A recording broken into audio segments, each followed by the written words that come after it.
episode is brought to you by Support the Mountains Herbal Parasite Cleanse. This formula targets the small and large intestinal tracts and larvae, the most broad-spectrum formula available today.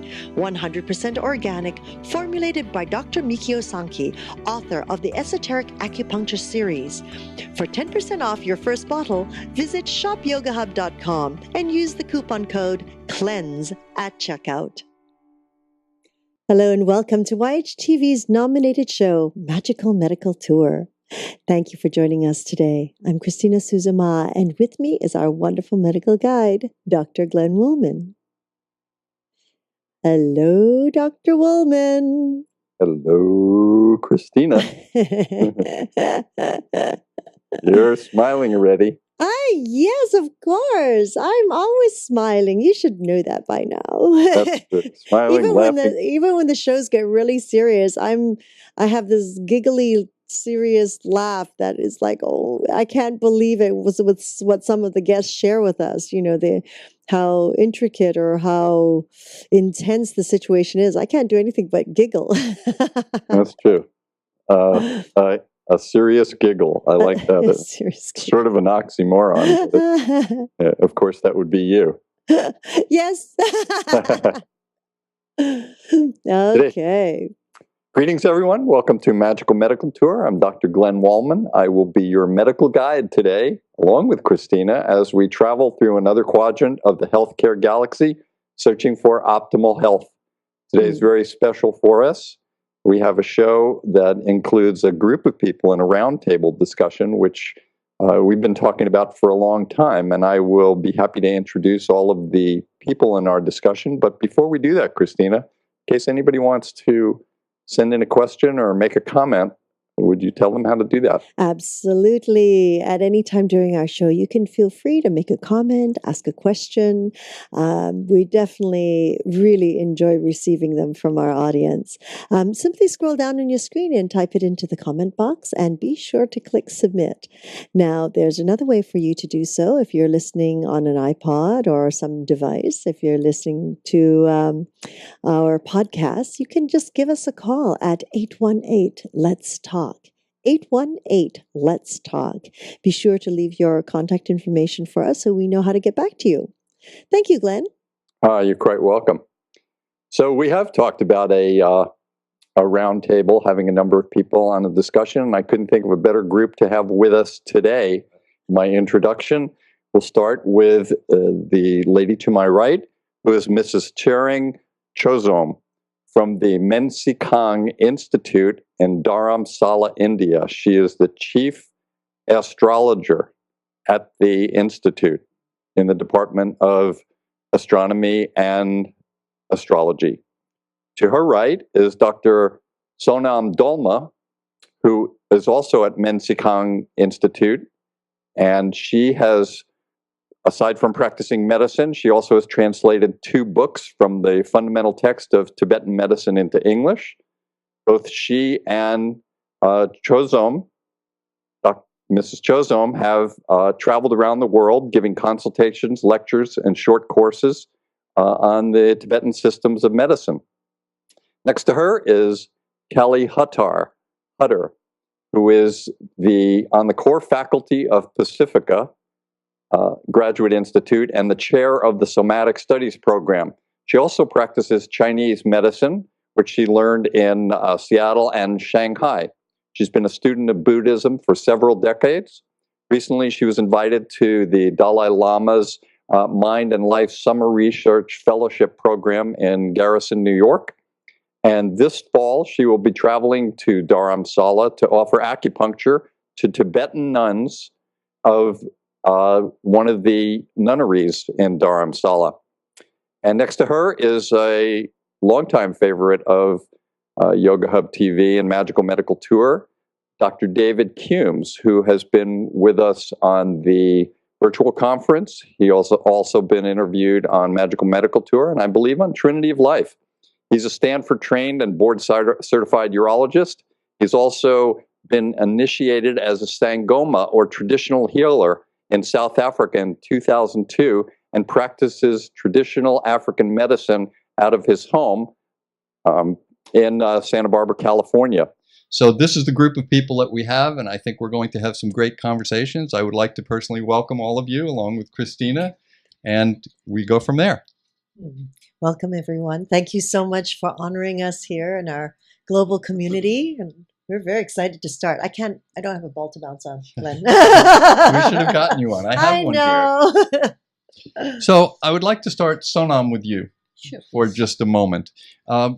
You're traveling to this country, you travel around the world, and you're speaking, you lecture, and you communicate with other colleagues and with the general public. What is it that you would like to bring to the table here today that will enlighten us as to how we should be thinking about Tibetan medicine and world medicine? Well, it's a wide subject, difficult for me to abridge it. However, let me tell you that Tibetan medicine is very subjective, and modern allopathic school medicine is very objective. So obviously, in most of the Oriental tradition, we are very subjective. So this is one parameter how we can do the comparative studies between the Tibetan medicine and the modern school medicine. And another parameter how we can distinguish between these two great systems of medicine is Tibetan medicine look at body as a whole, as an integral whole, not just as part or specific part only. In a way, we look at the body and mind as one integral whole, not polarize the mind and body into two different ends of a corner. And whereas in school medicine, if I'm not mistaken, that you're more focused on more subject, more specific, and more on a very part level. And Tibetan medicine looks on a more wider arena, whereas school medicine, you have different departments, different arena, different section, different lobby. So that's how you see the world into different system of medicine. Tsering, you work in astronomy and astrology, correct? Right. So part of that is also in healing. How do you see what you bring to the table for people to know? What is it that you want us to know about what you do that's important for our healing? Now, from one point, I'm thinking that, in terms of treatment, especially in terms of, having surgery and all those, since in our tradition, we use the vital energy, consider very important.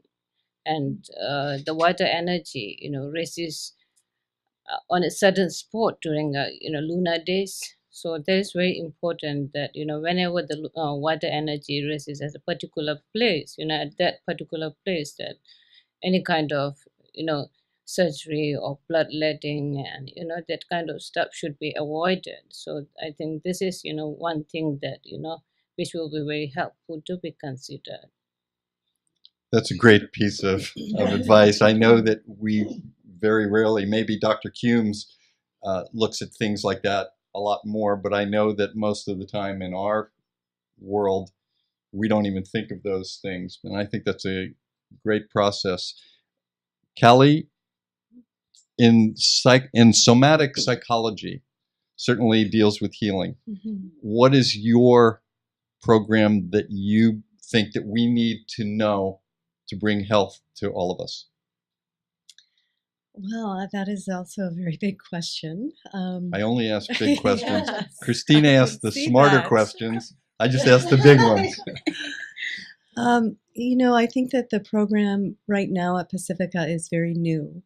It's bringing together the traditions of depth psychology, which is Jungian psychology primarily in our school, which focuses on the unconscious contents of our consciousness, primarily by looking at our dreams and how our dreams are the keepers of our wisdom.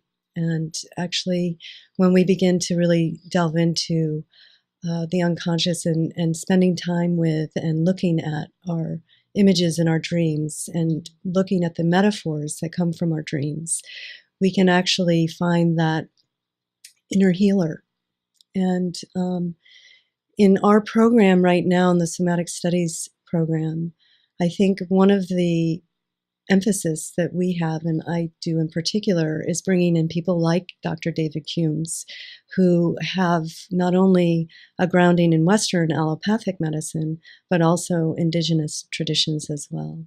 But I'm also very deeply interested in the Eastern traditions, particularly the Tibetan medicine traditions, because of their emphasis on compassion and healing through the heart. So that's my main interest in the somatics program right now. Boy, I'm already thinking of thousands of questions, and I already know that we don't have enough time. Dr. Coombs, you, as Callie suggested and I brought up in the initial introduction, you have this very unique process of being a surgeon, a Western-trained surgeon, and also a traditional healer. And how do you bring those two together in a process to take care of your patients, and also in terms of the bigger picture of medicine itself, what do you think needs to be added to medicine? Well, okay. Well, Western medicine is so-called scientifically based medicine, which is not that scientific and evidence-based as they would like to think it should be.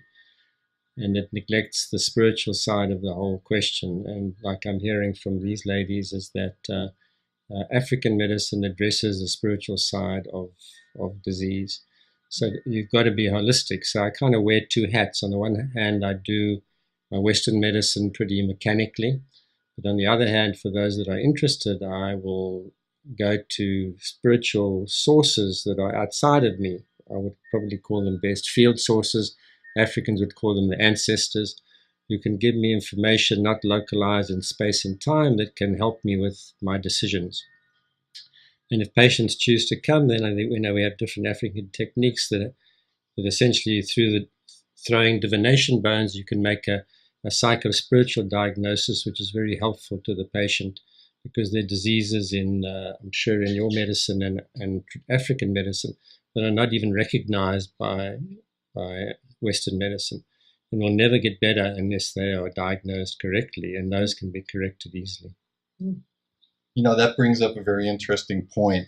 We see so many people that are involved in Western medicine that continuously go in to doctors to be evaluated, more tests are done, more medications are given, and we just keep that process going, and it doesn't seem like we move to that next level. The next level might be simple life changes that we talk about in many cases, but even beyond life changes, there are spiritual changes that need to be included in healing. And everybody seems to be in some form of agreement that the holistic approach is one of the main things that needs to be brought to world medicine today.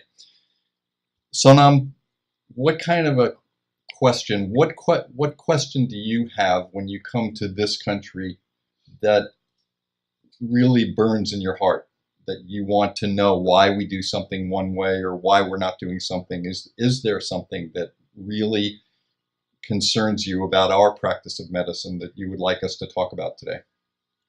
Generally, the thing that really pricks me deep down when visiting Western country, who are blessed with a lot of facilities, I would say, is why they're still not so happy. As we all laugh. Yeah.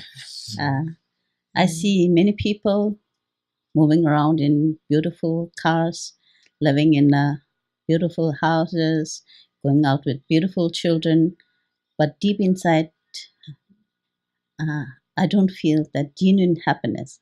And then we come across a lot of people, sick people, like we visit different homes, we talk about family matters, and the happiness is not that pronounced.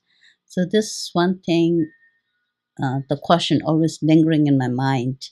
Why can't people find happiness despite having lots?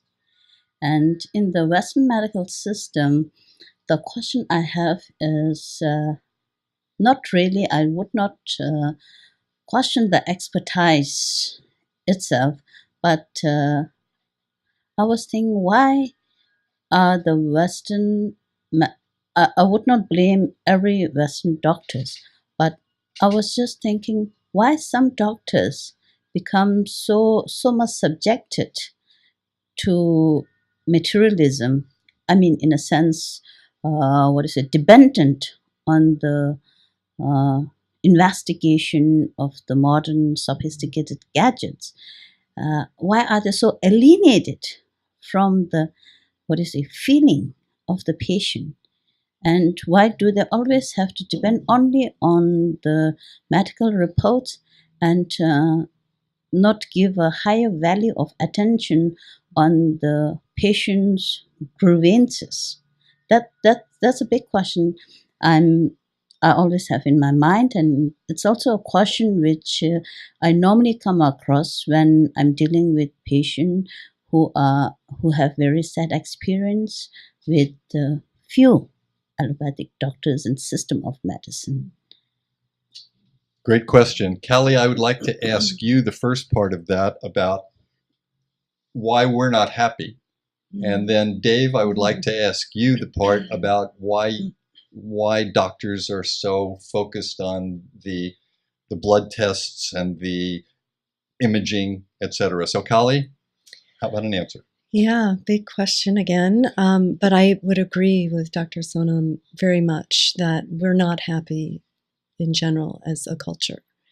It's pretty apparent to me as well as both an acupuncturist, as well as a psychologist, as well as a faculty member at a school where I see many students and faculty, in addition to patients who come in who are disconnected, I would say, from their own inner source of well-being.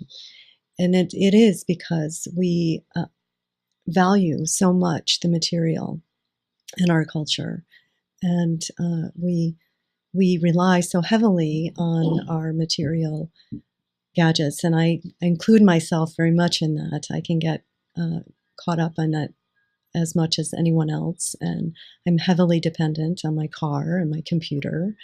But I also know that I need to take time to have my meditation practice. I need to have time to develop my spiritual practice in a way that is my greatest resource. And I do think that we as a culture can learn that. And I think we are at a tipping point. So in your mind,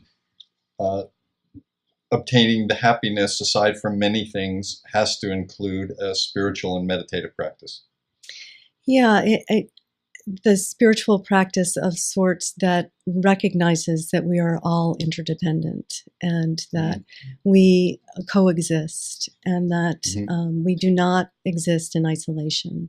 And I think that is what the material trajectory leads us to, is this illusion that we are separate and that we can do things unconsciously without thinking that there are consequences to our actions. And I think that if we don't start to deeply reflect on all of our actions, including what we say, how we look at someone else when they're walking by us on the street, that we matter. Everyone matters. And if we don't deeply take that into our heart and really consider the other, then we will remain unhappy and ill. I think that was a great answer. How did you feel about that? Completely agree with you. Completely. Oh, good. And Dave?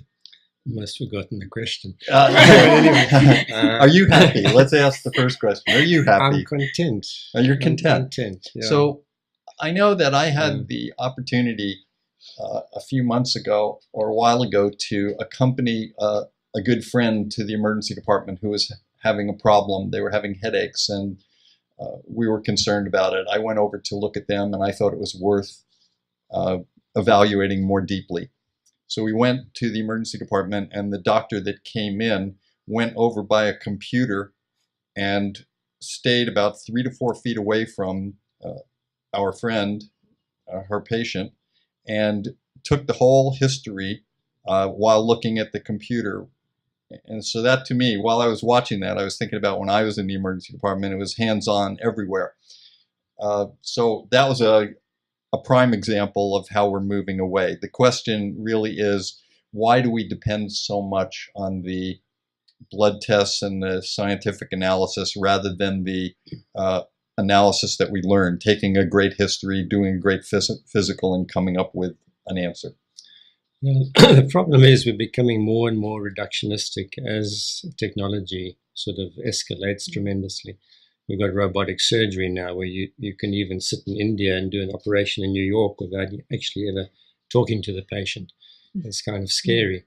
So what's really happening is we've married into an old model, the so-called Newtonian model that served us very well. I mean, Western medicine is amazing. It's miraculous, but it has to move to the next model, which is more of a quantum model. What you said earlier is subjective experience matters. They know that if you look at a particle, it changes the behavior of a particle. So clearly a doctor or healer can change the behavior of the placebo response depending on how they react to the patient. We all basically are just particles, rotating in empty space. So until we make the transition from this reductionist Newtonian outdated model, which shouldn't be taken away, it still needs to exist, to the new quantum, if you want to call it quantum, spiritual, psychospiritual, energetic, field medicine, whatever you want to call it, we're going to get worse and worse. It's going to get worse because money dictates what happens, and a robot costs $2 million. And if they can make a lot of money, they're going to make sure that a robot gets out there, even though, there are some advantages. I'm not trying to say that not advantages, but there are tremendous disadvantages. Nurses are busy filling in the computers, whereas they're the ones who used to do the healing before. They don't have time for it anymore. So it's a problem. We have to shift from an old to a newer model. How are we going to do that? We all seem to be talking about trajectories here, and unless we move to another trajectory, things are going to change. We're becoming, in a way, addicted to all of these things. As you said, the MRI, to look at that MRI scanner versus a plain film X-ray from years ago, there's so much more information. So the addiction to getting all of these tests, how are we going to do that? Do we deal with that the same way we deal with addictions? Well, I don't think you can stop the addiction, but I think what we can do is we can look at certain things, hopefully, and recognize the subjective value of these things and introduce them more and more. I almost see a dichotomy happening, whereas there'll be the allopathic, reductionist, mechanical medicine, kind of you go to like a plumber to fix your tubing, But then you're going to have to go to somebody else. The urologist would use plumber, wouldn't he? Exactly. Yeah, okay.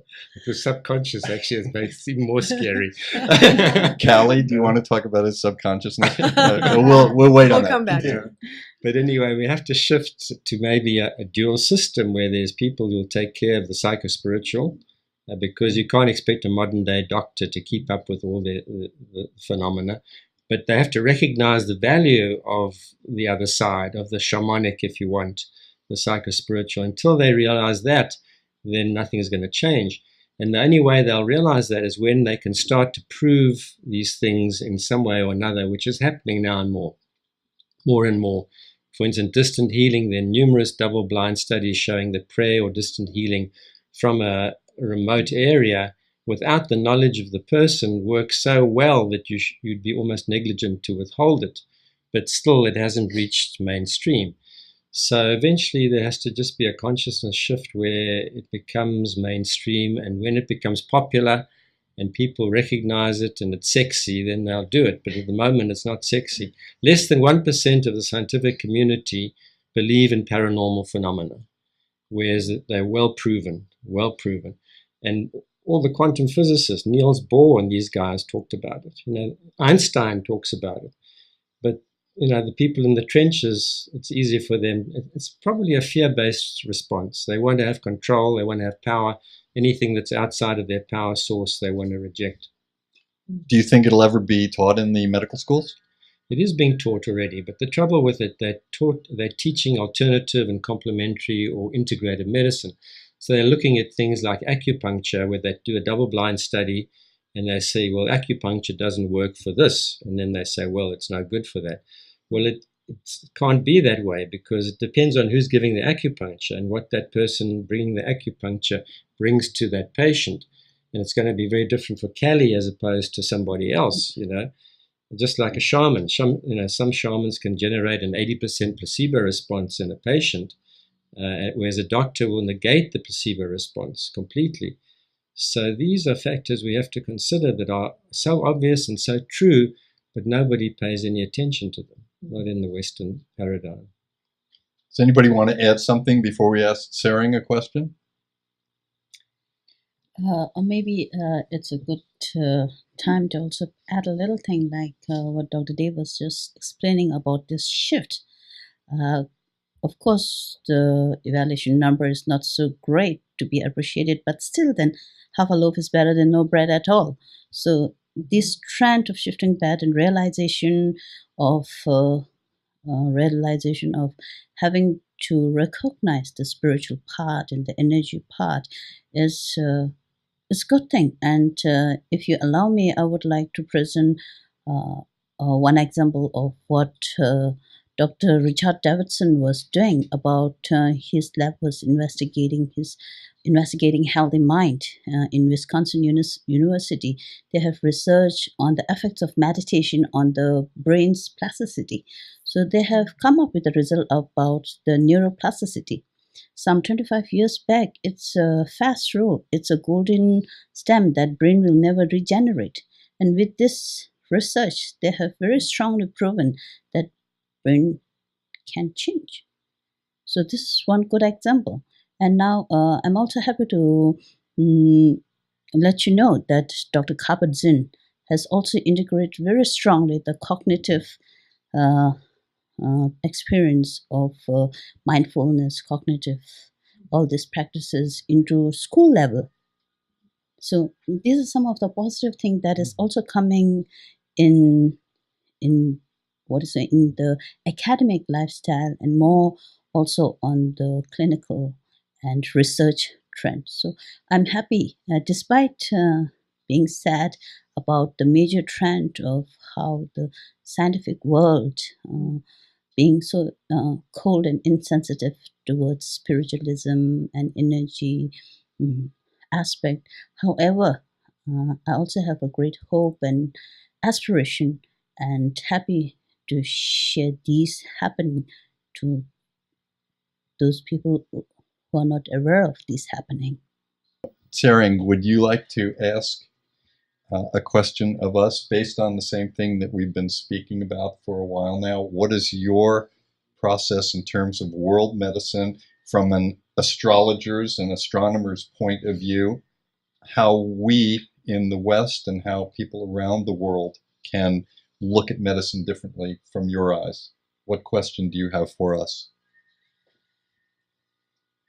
I have one thing coming in my mind. I'm not going to go deeply into Western medicine because I don't have that much knowledge. I just know very little about that. But with the practice, I have come to learn from my client or people that I met. When I from astrological point, when I talk with them, they always feel like that whenever they have to go for I'm again going back to the surgery, when they have to choose for us surgery case, that just in case if they have to go for a knee surgery, in some countries they have a day fixed for knee surgery, and that particular day is something that which comes under the unfavorable day of that individual. So from that level point, I think that if the specific day for specific surgery, if not have been fixed, that would have been much better for the patient or people concerned for such surgery or healthcare. I wonder, when you are looking at the patient and saying, okay, you need a knee surgery and this is a good day for it, you should have it on this day, do you also look at the surgeon and determine whether it's a good day for that surgeon to be operating? Is that part of the process? Actually, it does. Even, for the surgeon, it is important to know that whether, that particular day, like in a week, there is one particular day that is going to be a bad or unfavorable for this surgeon. So maybe, I'm not very sure about, the practitioner, one's belief is very important. But, from my point, it is also very beneficial to, like what such major surgery on that particular day. She might rather take a 1 day break. You know, I wonder, as we're speaking, and Dave spoke about the non-local process, and we talk about all the influences in the universe and where cells and quantum. How far out do we extend something like this? We talk about the patient. It may be a good day for that patient. Then we talk about the surgeon. Is it a good day for the hospital? Is it a good day to be in India to have that? Do we have to worry or think about what's happening in Europe at the time of this? Where does it end, or where does it start? Yeah, normally this, I'm considering just with the weekdays and for an individual, not from, globally. Just, for individual that, like for each individual, there's a good and bad days. So if the individual, really get the good days to go for that surgery, say that if somebody born in the year of a horse, I would say that Wednesday is not a favorable day for that person. So, if there is hospital where he has to undergo surgery and there only surgery is done on Wednesday, then, he's going to be just helpless. That kind of thing I'm just considering. So what question would you ask of us in terms of the way we practice, how we can change, or what we should look at? Yeah, this is, like from my sort of, idea that just in case if there is a day which is not really fixed in terms of, doing surgeries. I have come to learn from, some European countries that, one lady came to me asking for that, oh, I have to go for a knee surgery on Friday because, Friday is the only day where she can do knee surgery. So that kind of, fixed day for, certain thing, I think it would be better if such thing is not really fixed, such day, yeah. Dave, you practice surgery and you practice as a Sangoma. Do you ever bring that into consideration? If someone needs an operation, do you analyze that, or do you determine that based on the patient if they want it or they care about it or not? A couple of things. Firstly, if I'm concerned about it, I will go and do a divination to see should the patient have surgery at all. Is this the best form of treatment? And then if it says no, then I'll cancel it, or I'll say, I probably won't tell them I'm going to operate on them until I've done that. Then the patient may come. In fact, I'm getting patients anyway who'll come to me for consultation, and they'll say, I've got this condition and the doctor wants to operate on me. What should I do? And sometimes the bones will say, fine, go ahead. And other times it'll say, absolutely not, don't do it. Frequently, I know one instance, a nurse friend of mine didn't want to take tamoxifen because she was interested in alternative medicine for breast cancer treatment, and the bone said, take tamoxifen, So they're very much in favor of Western medicine because it's magical. But it doesn't mean that all incisors fit all. And sometimes I have patients coming to me with their 2 or 3 different options. I get as much information as I possibly can, not only from the records, but from their doctors, and then come up with a question, because the question has to be very, very defined. Once you have the question with very few variables, you can get a pretty good answer about it. So, that also happens. Occasionally I get a dream. I had a dream about a month ago about a surgical procedure, which I changed. I still did the procedure, but I changed the whole approach because of the dream. Told me this is not going to look like this, it's going to look like that. Told me that the anatomy was different, so I changed the whole approach. So yeah, I listened to my ancestors, because they send me the information. So Dave, you listen to your ancestors, and Christina. sorry, Dave, you listen to your ancestors to let you know the outcome, basically, or for your clients. Now, Siring, you read the charts, the stars, the moon. So, but is there any involvement in also the spirit world that helps assist you in the decisions that you are sharing? Yeah, first of all, I would like to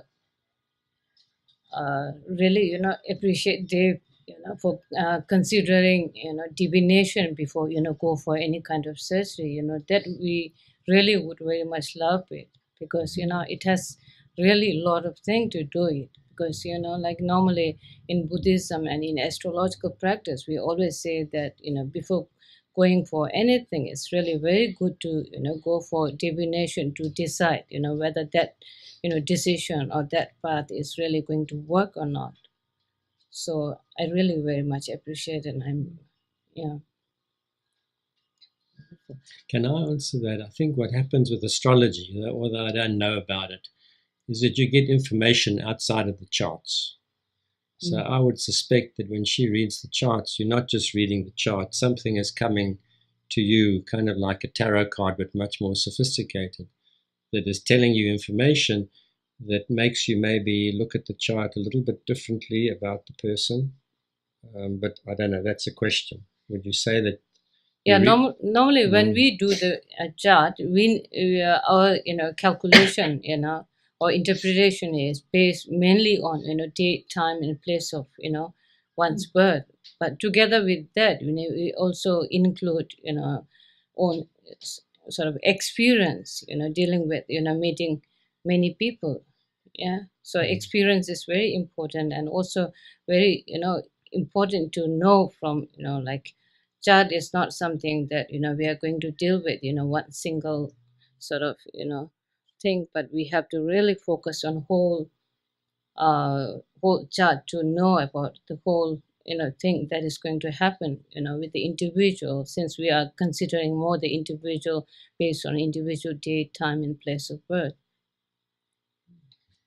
One of the things that made me become a medical guide was realizing the complexity of medicine today.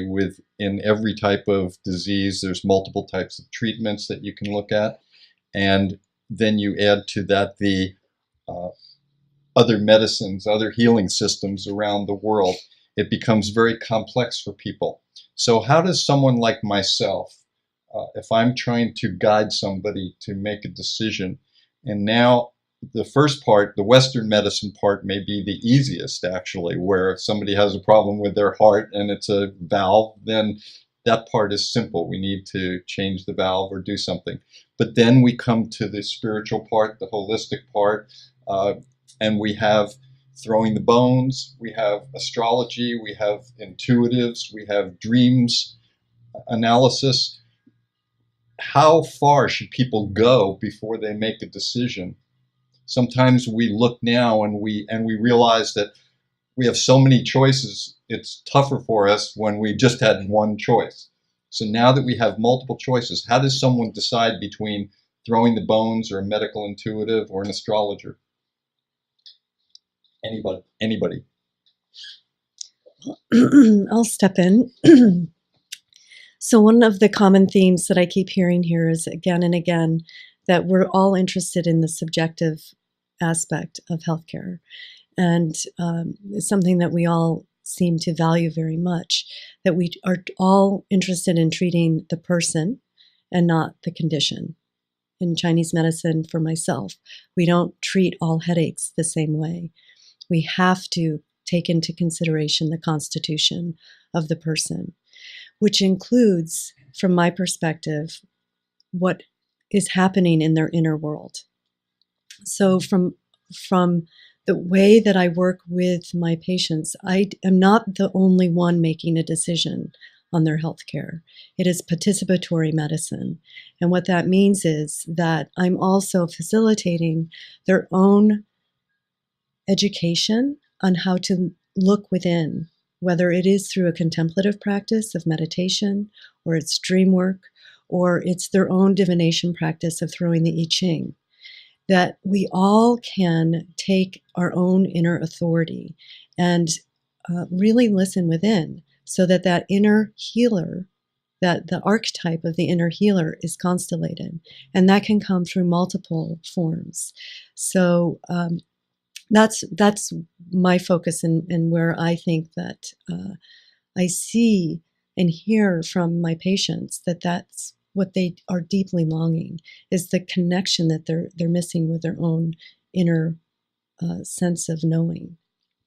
So it seems like what you're saying is, and I find this as a medical guide also, that sometimes people come to me to find out the answers, and they really have the answers. They just want to be able to express it and have someone believe it and agree with it. Does anybody have another thought on that? I think it's also important to be sure that you go to a good, whoever it is, astrologer, medical guide, medical intuitive. They're not all the same, you know. It's like you want to go to a good neurosurgeon, and not all neurosurgeons are the same. So I think, yeah, by all means, tap into the inner resources, but sometimes you need outside help, and be sure that, you know, you're not going to go to any crystal ball gazer or any astrologer. You have to kind of do your homework and shop around. Mm-hmm. Excellent. So, Callie, do you have a question? If I were to really consider what I value most from the Buddhist tradition and the Tibetan tradition, is your deep understanding of bringing the wisdom and compassion together. And I'm just curious how that manifests in medicine and astrology. That really, does manifest, and just knowledge is not important, but based on inner value and Buddhism, then we can treat patient or benefit the suffering very much in the better way than than just using our just knowledge. Sona? Well, from Tibetan medicine point of view, compassion is the tramp card. Really, it's a tramp card. And when we talk about the ethics of a physician from Tibetan medicine point of view, that's the 31st chapter of the second Tantra. One of the quality that the physician should have, next to intelligence, is the compassionate mind. If you are not compassionate, the work of a physician is to benefit others. The very word medicine in Tibetan means men, M-E-N, men. The synonym of a man is to benefit. So since our work is to benefit others, it's obvious we need to have a compassion, because if you're not compassionate, how can you go in the field and help others? Anti-compassion is to benefiting oneself. So the very modus operandi of Tibetan medicine is to remain healthy, is to stay long, to bear the fruit of long life, health, and spiritual enhancement. And spiritual enhancement is nothing but realizing the joy and happiness of being help to others. And one of the methods, let me also tell you, that Tibetan medicine has a strong alienation with Buddhism. So Tibetan medicine strongly talk about the four equanimity, four immeasurable methods. So this is immeasurable joy, immeasurable love, immeasurable equanimity, and this. So in this, love is very important. Compassion, immeasurable compassion. Without these two, you can't go forward. You can't just think of benefiting others. So that's the very vital life force of a Tibetan medicine, being compassionate. And it says, it says, you should look at the tiny insect as oneself with compassionate mind. So no need to talk about other human beings. Even to a tiny insect crawling on the floor, you should look at it with compassionate mind. So Without compassion in your heart, you're just a pretender if you go out in the field to help others, and particularly when they're suffering. Would you say that in someone deciding to become a Tibetan medicine practitioner, who wants to go to medical school in Tibet to be a Tibetan healer, is that part of the process? They look for people that are compassionate, or do they teach this in the training about bringing the compassion to the practice? To be frankly, to tell you, being compassionate is something which we really don't need to teach. It's in our blood. Your parents tell you at home, be kind to others, be living to others, don't hurt. Even when I send my boys to school, I always tell them, don't hurt anybody. Help your younger students, a student that sends other school fellow who are younger to you. It's on the lips of every parent. Being compassionate, being loving, it's always there. You don't need to teach, but you have to be mindful and compassionate. So the necessity, the importance, the value of compassion is always there. So when you study Tibetan medicine, that was given extra weightage. So therefore, when you talk about the ethics of physician, without being compassionate, you can't do. So therefore, when like Dr. Kelly was telling about the interdependence, once you know the relationship, how we can understand about the lack of self-intrinsic nature, about the impermanence, the emptiness. So then we realize how important it is to be compassionate to others. So therefore, it's part and parcel of the Tibetan medicine and Tibetan culture, family value, everything. You really don't need to teach it, but you need to emphasize strongly, particularly when you're going on a field where you're dealing with a patient, sick people, suffering a lot. Definitely. Great answer. Dave, do you have a question? Yeah, I do. I'm interested in part of compassion, I'm sure, is forgiveness, but I know that in my African paradigm of healing, a lot of spiritual diseases are because of unhappy ancestral spirits who've done bad things that have created very bad karma for themselves. In my understanding, African understanding, actually, Kabbalistic understanding, and other understanding, Christian understanding, is if you are forgiven from that by the person who has done the bad thing to you, you're released from that karma. So I wondered, we have special techniques of diagnosing it and then treating it, which is usually some sort of forgiveness ritual other than a sacrifice. I just wondered how you deal with that kind of sickness, because I see it a lot in my practice. There's people who've been, maybe it's not so prevalent where you are, but maybe there's been abusive relationships from their parents or grandparents or uncles or aunts or friends, and now that person is on the other side of the veil having to encounter that karma, and they can be released from that karma if they are forgiven, but they have no way of getting that information, so they remain sick, maybe incessant headaches, maybe other spiritual diseases. How do you deal with that?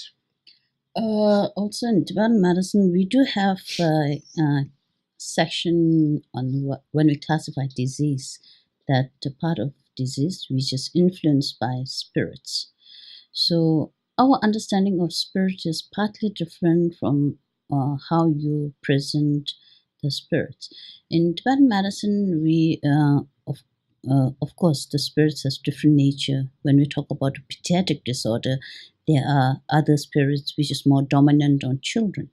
And then when we talk about the elemental factors, then there are spirits which dominates the elements, the earth, water, tree, forest, whatever, blah, blah, blah. So there's a different context. So generally, when we see, maybe astrology have different way of understanding, but generally, for lay understanding, we don't specifically go to ancestral spirit, but we say like it's spirit influenced by the water spirit or earth spirit, or you might have polluted or contaminated a pee in a pond which is on your backyard. So the spirit that protects that pond is suffering, so therefore you are affected. So this kind of things happen. And when you talk about the ancestral misdeed that befalls on the other generation, could be related, because when you talk about karma, so karma can be of one's own karma because of what you did in your past life, many past life, yeah, and your karma has a strong connection with your parents, your grandparents. So obviously, maybe not so dominant, but in part, you do have a karmic connection with your parents and grandparents. Therefore, you also subsequently have acquired a karmic share of having to suffer that because of your connection with that particular parents. So, keeping in view of that context of karmic relationship, it's quite acceptable of what you say about the ancestral spirit influence. Otherwise, in lay term, we do not specifically say as an ancestral spirit that continues to harm you. Sorry, do you have any? Yeah, I might add one single thing on that. You know, we might not say very much about ancestral spirit, but rather, you know, from astrological point of view, you know, when we go through individual horoscopes, you know, from there we come to learn that for some, they have a very serious health issues, and you know, like although undergoing a lot of treatment, they don't really get rid of, you know, that problem. And then while having conversation with that particular patient, I have come to learn that has to do with the naga. And Please explain that. yeah, you know, what I have known from that person is they have killed a lizard, after which, you know, he had that problem. So we always consider lizard, frog, snakes, all this from naga category. So we always suggest them to do naga pujas or, you know, prayers or remedies. And also, you know, like, you know, based on their belief, you know, whatever is possible, you know, that has to be done in order to get rid of that the problem or the disturbance, you know, created to that environment or, you know, that particular. So we consider that very much in terms of, you know, spirit of naga especially. So, may I ask, in what form and like how would you rid that person of that spirit or entity or negative energy? Yeah, that is something that, you know, because of having killed that lizard, so he got that particular problem. It, you know, like he can't walk. He just, you know, in his bed. So a kind of paralyzed. So we only what we can do is, you know, together with the treatment, we suggest that to back burden from, you know, maybe if the lizard is really, you know, like no more, but you know, maybe somewhere or another, you know, the place where he did all this, you know, misconduct or, you know, so he can just go to that particular place and back burden for what he has, you know, done. And together with that, you know, he can do, you know, other remedies which is related to the naga puja. Then that will surely bring changes in the medication.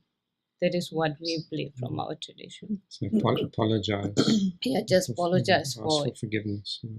yeah, not really, you know, killing the lizard, you know, intentionally, but you know, just a kind of incident that happened, the case. We do have rituals and offerings made on that particular site, so that if you know, like you're constructing a house and you happen to fell down a tree And after that, something's always happening bad in the family. The father has fallen sick, or mother has broken her leg, or something like that. So there's the inkling that it's not only the physical body imbalances that's making all this havoc, but beyond that there's something happening. And then we also consult the astrology, what's really happening, and then we also have divine advices from great lamas and rinpoches. So then normally they would ask us to read some scriptures and do offering and go to that site where you assume might have been the cause of this disturbance, and then do an offering. In this way, then get not we don't say to get forgiveness, but to appease the spirit, to appease the spirit. In Western medicine, again, as Dave and I have spoken about, we have the double-blind, placebo-controlled studies, but still, we're trying to improve quality and have good outcomes. How do you, in Tibetan medicine, make sure that you have the quality of successes, and how do you deal with the failures in terms of Tibetan medicine? Well, if you're asking me this question, keeping in view of all the researches that clinical research is doing, then we also strictly follow all the protocols of double-blind, randomized, and all this placebo. We do strictly follow that. And if your question is coming from another parameter of how do we have the consistency of the standardization about the pharmaceutical products of Tibetan medicine and their other herbal products, then let me tell you, we do have a department, quality control department, who keep a very keen eye on each and every raw ingredients that are used in our pharmacy and herbal research department. So apart from these researchers undergoing through this strong scrutiny, once the herbs have come out in the end product, they also needs to pass this quality control section so that the consistency of the standardized and the product is maintained. And the third part of your question, how do you manage with the failure? That's I've unheard of. But Tibetan medicine, because I represent Tibetan medicine, so I'll say from Tibetan medicine, we say socha socha sonam le the day. When we are dealing with patient, we say karmic influence and karmic result plays a very important role. Dr. Kelly is seeing me, and Dr. Dave is seeing me, and Dr. Kelly has given me she has made the best possible diagnosis. She has given me the best possible prescription. However, she's 110% confident of my problem and the treatment she has offered, but I'm not coming out of my suffering. Then she would very willingly refer me to Dr. Dave. Dr. Dave probably will come to the same conclusion of diagnostic, and might probably give me the same medication, but within a couple of days I will be healthy, back in my feet. Why? Same medication, same diagnosis. It's because of the karmic relation. I don't have the karmic, imprint to be healed from her. Neither does Dr. Kelly has a karmic imprint to heal me. But I have a strong affinity of my karmic influence to be healed from him, and Dr. Dave equally has a karmic influence to heal me. So therefore, this happens. Otherwise, no failure. I like that. But that adds a whole number of questions and thoughts about choosing the right doctor. That's why we need medical guides, to find the karmic relationships between them. My next question is that in Western medicine, we usually have a prescribed medication for a prescribed disease, and we know how to give it, et cetera, et cetera. And Dave, in your practice and in your practices, you also have herbals that you use. And people are now trying to look at supplements and herbs and go away from other processes. to get away from the Western pharmaceutical medications and look for herbs. How do you, this is a two-part question, of course. One is, how do you make the choice at certain times whether to give someone a prescribed medication from Western point of view, a pharmaceutical medication, or an herbal formula, or a combination of those? And let's just leave it at that for a moment. I think this question side to Dr. Dave, because I don't have choices to select from school pharmaceutical. You don't give Western pharmaceutical medications? No. Oh, I did not know that. Not at all. That changes everything from my question. But I So could still ask it to Dave, though. Dave, how do you make that decision when you know that there's a pharmaceutical drug that's prescribed normally, but there's an herbal remedy that might even be better, maybe less side effects or something like that? How do you make that decision? You know, in truth, when you look at the herbal remedies and you stand them up against double-blind studies, they don't really compare that favorably. I don't know enough to tell you all the details, but I know that every time I read a double-blind study about salt palmetto, for instance, and all the herbals that I've been very interested in for prostatic disease, they don't hold up with a double-blind study. So I would resort to Western medicine. But but that I'm assuming is a physical disease. Somebody's got a big prostate and I know what I can use, and it's very rare that I would go to a herbal thing. Now, if it's not responding, then I might want to use a herbal thing, but I've done that in the past and I haven't had much success with it. So I think I'm really distinguishing between two types of things. There's the mechanical thing that really does very well with Western medicine. You have your appendix out, you have your bypass or your stent, or you have a bone fracture fixed. But there's other things that go beyond that we are dealing with in other ways, different techniques, but probably the same goal, that are not recognized by Western medicine. And I think that's the big problem, because people are going untreated. For instance, there's something called the Twasta illness, an ancestral illness. If you are called by a spirit to come and heal, I'd be interested to know how these folks were called to you usually get unexplainable diseases, headaches, abdominal pain, neck ache. Go to a doctor, you get a full workup, they find nothing wrong with you, they think you're crazy. You go to a diviner, he says you've been called by the ancestors, and unless you start to get initiated, you won't get better. Or alternatively, talk to them and tell them why, and maybe delay it, but you're going to have to do it eventually, if not this lifetime, then the next lifetime. With me, it was incessant migraines. And I resisted it, so I went from Sangoma to Sangoma, and always the same thing, you must be initiated. It was a very strange idea to me. So there I was, a Western guy in a Western paradigm who was pulled into an indigenous paradigm by experience, subjective experience. So you either got to be stupid or you got to listen. You got to listen to the messages. When you listen to the messages, you start to realize that there's a whole other conversation going on somewhere else that has nothing to do with herbs or medicine. It's a spiritual disease. And Sangoma say we go to the source of the problem. We go to the source. And we eradicate the source, and that's what the issue is, which is, I think, what we've been talking about here mostly today, just in different language. And if you go to the source, then those diseases you can usually get rid of. I would say most of the time you can get rid of them. Sometimes not. We haven't gone into the whole conversation of negative entities, which is a whole other conversation on its own. Those can be very difficult to deal with. Ancestral problems are easier to deal with forgiveness, with rituals, and so on. But negative, I noticed in one of the plant books, there's it was actually, I think, delphinium, which is used for demons.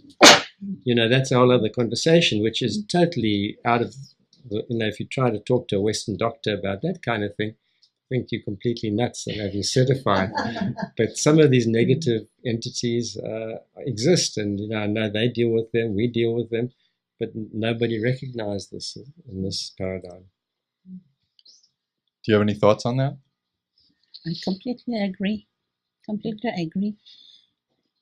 So I'm curious, Dave, when with the Tibetan culture, the people who come to your organization, they know when they're coming in that it's medical plus astrology for their diagnosis. Here in this Western Hemisphere is quite different, right? They come to a doctor, usually it's like they'd like that quick fix, right? So how do, for both of you, your patients, because it is about spiritual, it's about working within, how do your patients feel when they find out you're not just a urologist and like that they have this other option of finding out if this is the right time or if it could be another matter that is causing this imbalance in their body? 90% of them are not interested. It's maybe 5 or 10% that are, and then they will come to me, or maybe I'll refer them to somebody else, who's got the skills. And that's the problem. So most folks are just not really, they want the silver bullet, they want the medicine, and if you can't provide it as best you can, then, they'll probably go elsewhere. Now, some of them come to the office because of what you were talking about. They get a more compassionate acceptance than they do in other offices. They come because they just like it in the office. There's something intangible. Adrian is in the front desk. She's amazing. Everybody loves her. She's the front line for me. When she's with them, I'm already ahead of the game, But, that's true. But in answer to the doctor's dilemma, they have to deal with I call them the dreaded M's: managed care, Medicare, Medi-Cal, malpractice. Often a malfunctioning marriage, a huge mortgage. That's a double M. So they're under the gun because then they have to. The tail is wagging the dog. They're not in control of their own destiny. So, what you were talking about earlier is the doctors are wounded by their profession. And therefore, they have trouble with compassion because they've been taught to dissociate themselves from their patients. Whereas most other traditional healers are wounded healers, and because of the wound, they become healers. But here we have a bunch of healers that wanted to be healers and went in there with very good intention, most of them, and then are converted into this other thing that happens to them, not by their choice most of the time.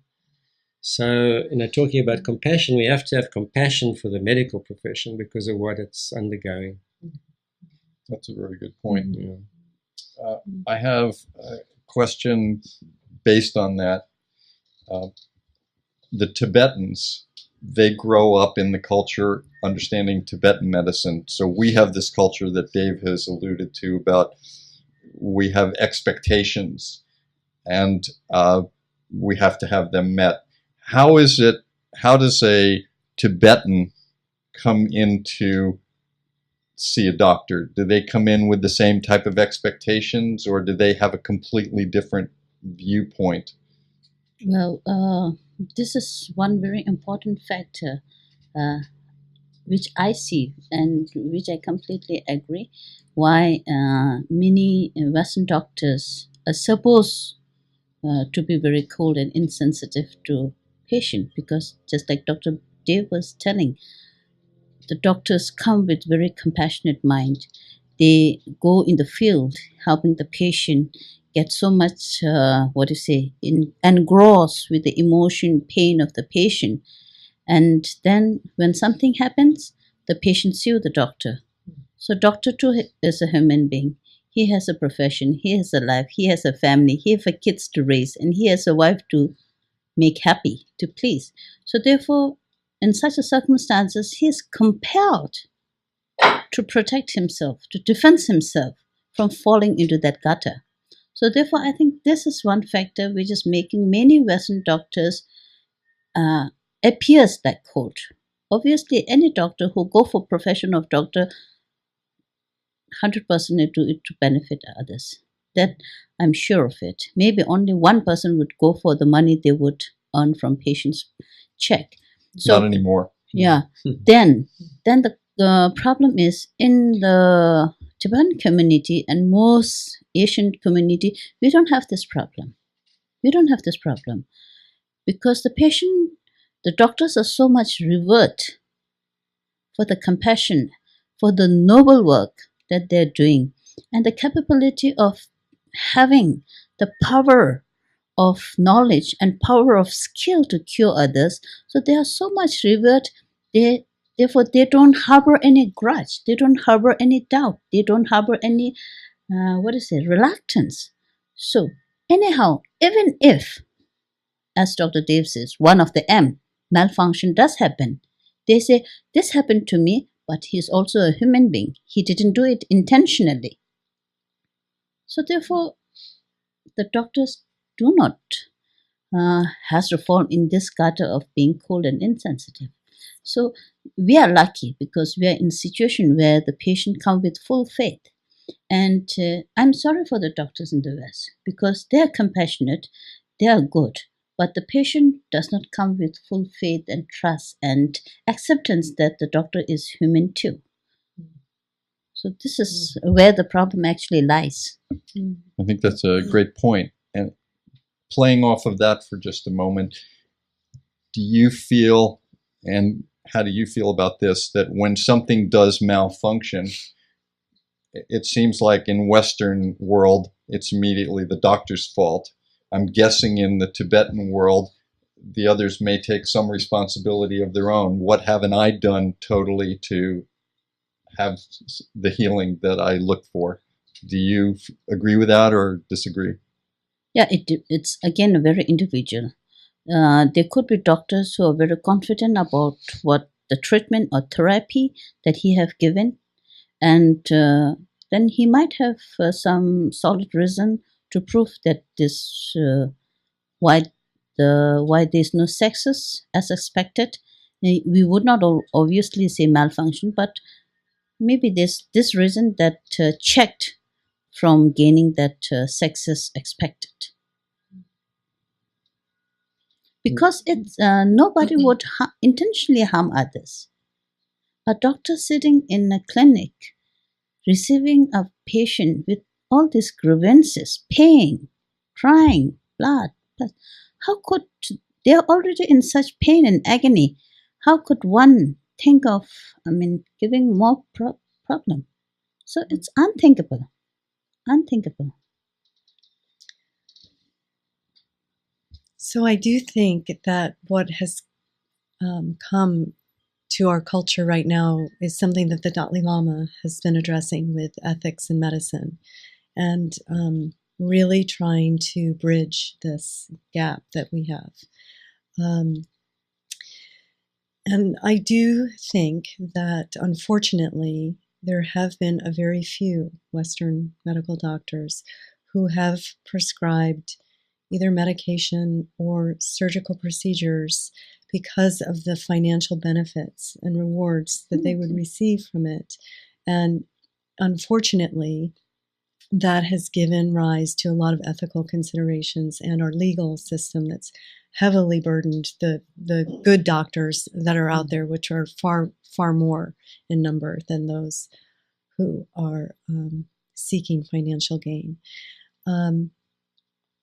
But I think that you raise a very good point, and that is that every doctor I have met has, in the West, has this intention of helping.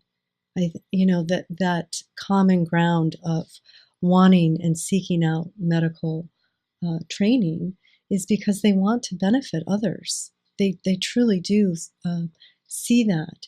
And maybe somewhere along the line things get askew.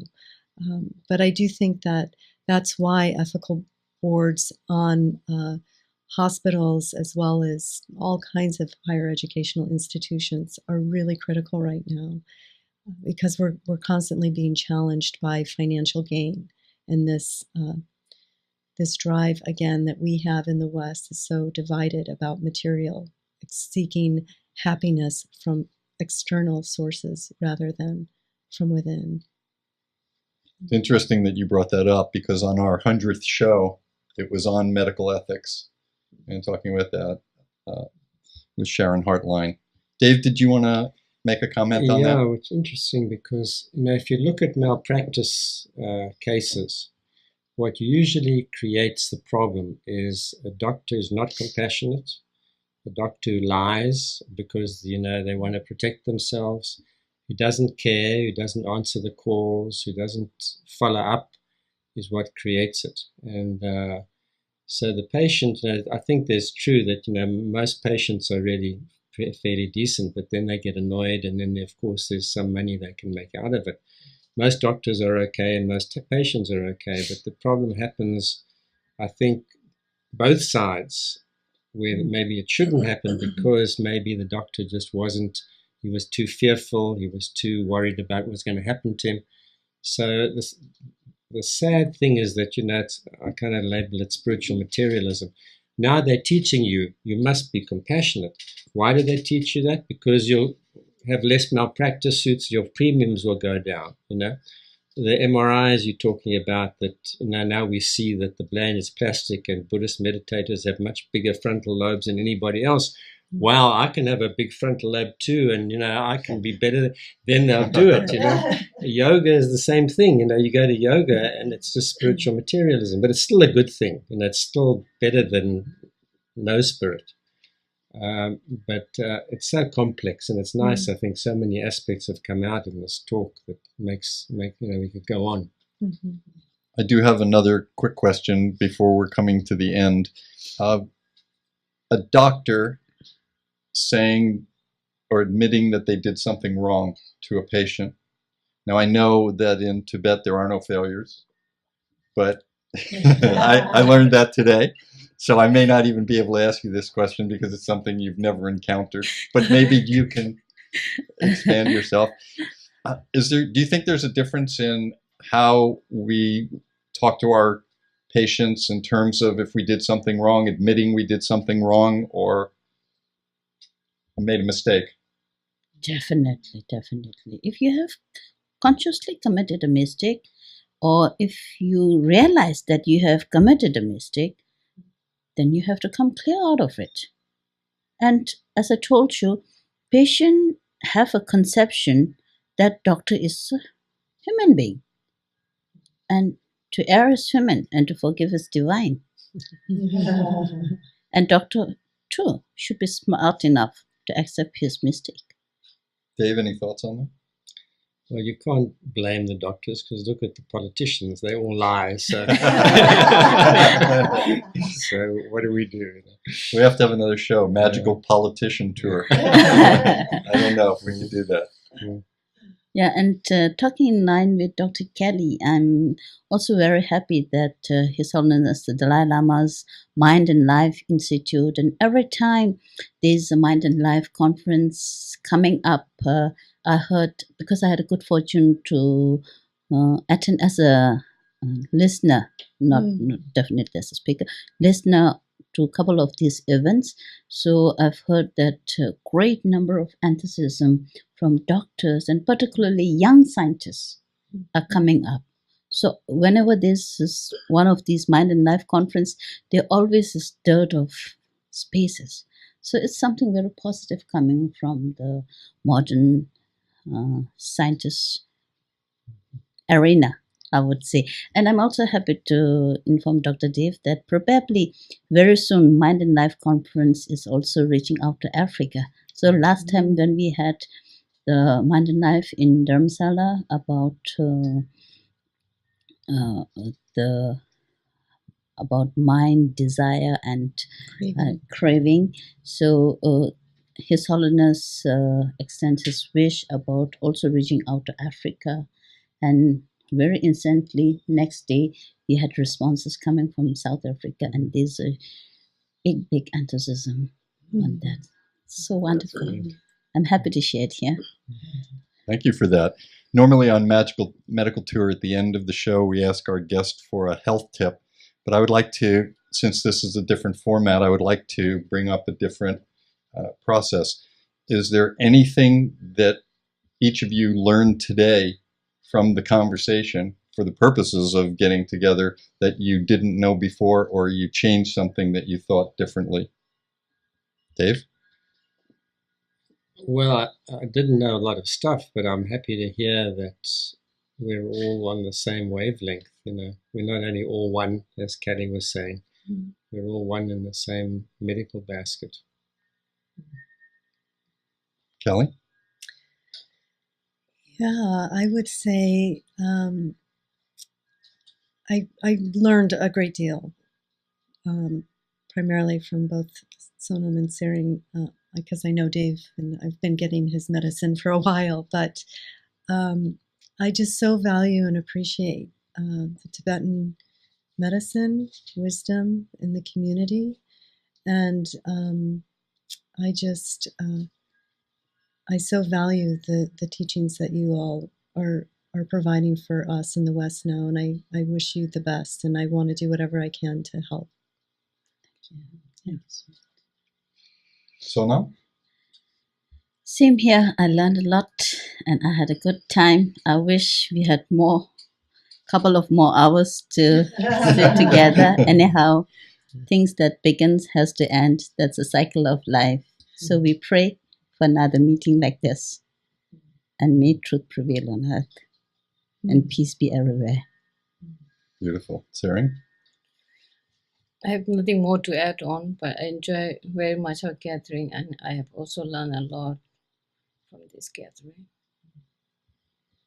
In that case, I would like to thank our guests, Sering Chodjam and Dr. Dolma and Dr. Hutter and Dr. Cumes, and of course, Christina and Segovia and all of Yoga Hub.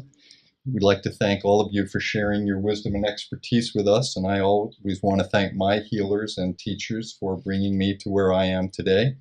We look forward to another meeting like this. This will be great. Maybe we'll do it in your country next. Sure.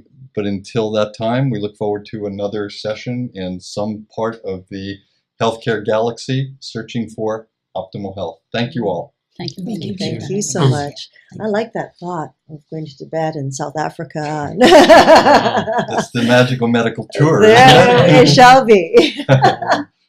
Thank you all for blessing our community and honoring our community. It's been truly, truly an honor. Thank you. And of course, we'd love to thank Dr. Glenn Woolman as well for bringing together so many wonderful, wonderful beings to share their expertise with all of us, all of you out there in the global community. And please be sure to connect with Dr. Glenn Woolman through his website at glennwoolman.com, and be sure to look up his Metaphor Square Breath. And of course, if you scroll down on our page, we will, of course, have the websites and the organizations that you can connect with our speakers and find out a little bit more about each of them. Or you could also send in your comments and suggestions and questions through the website at, of course, yogahub.tv there. And be sure to click submit. Or you can call in at 818-LETS-TALK. 818-LETS-TALK. And be sure to leave your contact information so that we can get back to you. So anything you'd like to know, any suggestions, we love to hear from you. And we will be sure to get your message over to any of our guests. So until next time, thank you for joining us. Namaste.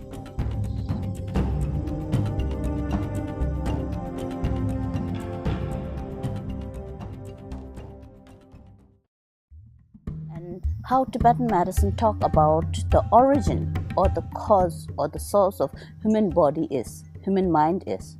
Because in school medicine, you say where your body comes from, the zygote, the sperm, the ovum, and all this thing. But when we trace and when we try to look into where your mind comes from, then you're lost. So we tell them clearly. We tell them clearly how Tibetan medicine tells where you are born, how your physical body comes from the previous continent,